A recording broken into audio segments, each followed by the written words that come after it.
In my research, I principally focused on the changes brought by the rise and the updates of technology in the modern profession of the linguistic mediator. In fact, we can strongly affirm that this job derives today from a continuous interaction between men and machines. The first calculators date back to the Second World War, and just in that period, the discussion about machine translation rose up to translate radio messages of American and Russian soldiers. That historical moment, even if it sounds strange, marks a turning point in the research for translating and interpreting related technologies. In the 60s, the American government charged a group of scientists to analyze the progresses made in the field of computational linguistics and in the field of machine translation in general. That was the most negative research ever done.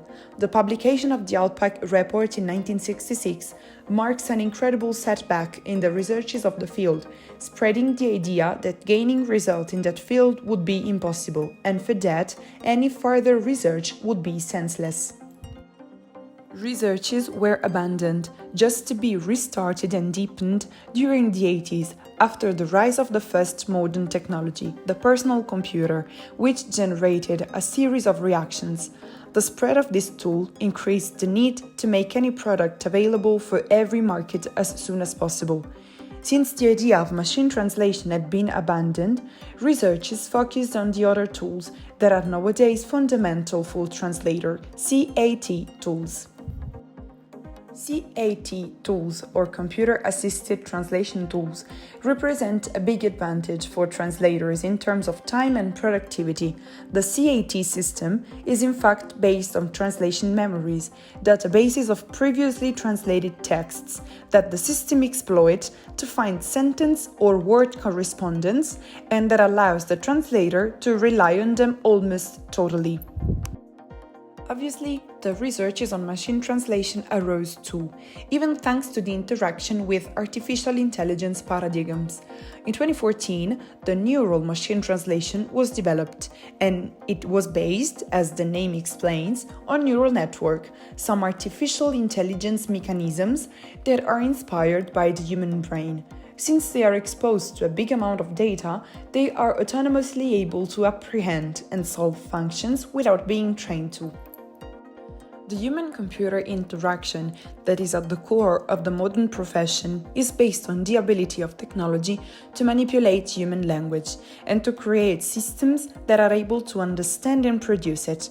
Computational linguistics is at the core of this process, with three branches of analysis: natural language processing, natural language understanding, and natural language generation, with the aim to understand the meaning of human language and to generate it automatically.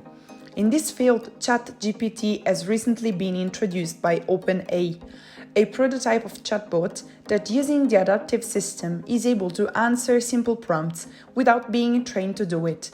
And this could bring a revolution in automatic text generation and in the field of machine translation. Its impact on traditional professions could be hard. Artificial intelligence is also exploited in the field of interpretation. The analysis of technologies in this sector is quite recent, and through my research, I discovered that there is a general fear underneath the denial and rejection of technology by professionals, since they perceive it as a future replacement. Technologies in the field of interpretation are mainly related to terminology management, especially before events, with computer-assisted interpreting tools, for example, that help the interpreter in extracting terminology from texts and creating booth-friendly glossaries. However, this kind of technology is not standardized, and they are created by professionals for professionals. As a matter of fact, even being very useful, they are used by very few professionals in the sector.